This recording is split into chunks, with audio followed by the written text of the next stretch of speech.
اللہم صلی علی سیدنا و مولانا محمد مبارک وسلم۔ السلام علیکم ورحمۃ اللہ وبرکاتہ۔ ناظرین، امید کرتا ہوں آپ خیر وافیت کے ساتھ ہوں گے۔ ناظرین، ایک سوال ہے کہ دعوت اسلامی کے امیر، دعوت اسلامی کے بانی الیاس قادری نے اپنے حقیقی بیٹے کو دعوت اسلامی سے فارغ کیوں کیا؟ وہ جو انہوں نے وجوہات بیان کی ہیں کہ بھائی اس وجہ سے نکالا، پہلے تو سوال کو گول مول کر گئے ادھر ادھر، وہ آپ نے انٹرنیٹ پر دیکھ لی ہوں گی، مجھے دہرانے کی ضرورت نہیں ہے۔ لیکن ایک وجہ ہے وہ جو انہوں نے بیان کی ہے، یہاں پر بھی انہوں نے ڈنڈی ماری ہے، منافقت کی ہے، یہاں پر بھی انہوں نے دو نمبری کی ہے۔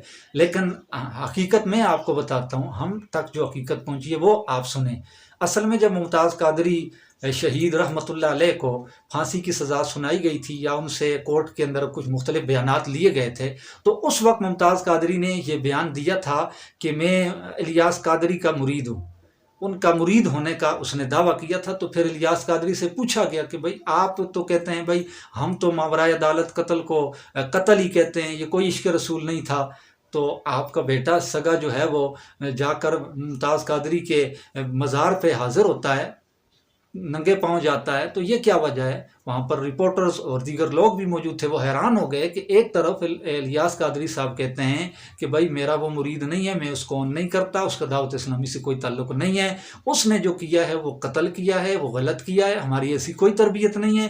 ایک طرف تو ان کا بیان اور دوسری طرف ان کا سگا بیٹا ممتاز قادری کے مزار پر ننگے پاؤں عقیدت و احترام کے ساتھ ان کے عرس میں شریک ہوتا ہے، لوگ اس کے ارد گرد جمع ہوتے ہیں، رپورٹرز آتے ہیں، سوال پہ سوال کرتے ہیں، حضرت آپ کے والد گرامی تو ممتاز قادری کو اون ہی نہیں کر رہے، وہ تو کہہ رہے ہیں اس کا دعوت اسلامی سے کوئی تعلق نہیں ہے، ہم ایسے بندے کو دعوت اسلامی میں قبول نہیں کرتے جو ماورائے عدالت قتل کرے۔ انہوں نے صاف بیان دیا، تو آپ کیسے یہاں آ گئے؟ آپ ان کے بیٹے ہیں، آپ بھی دعوت اسلامی کے حصہ ہیں۔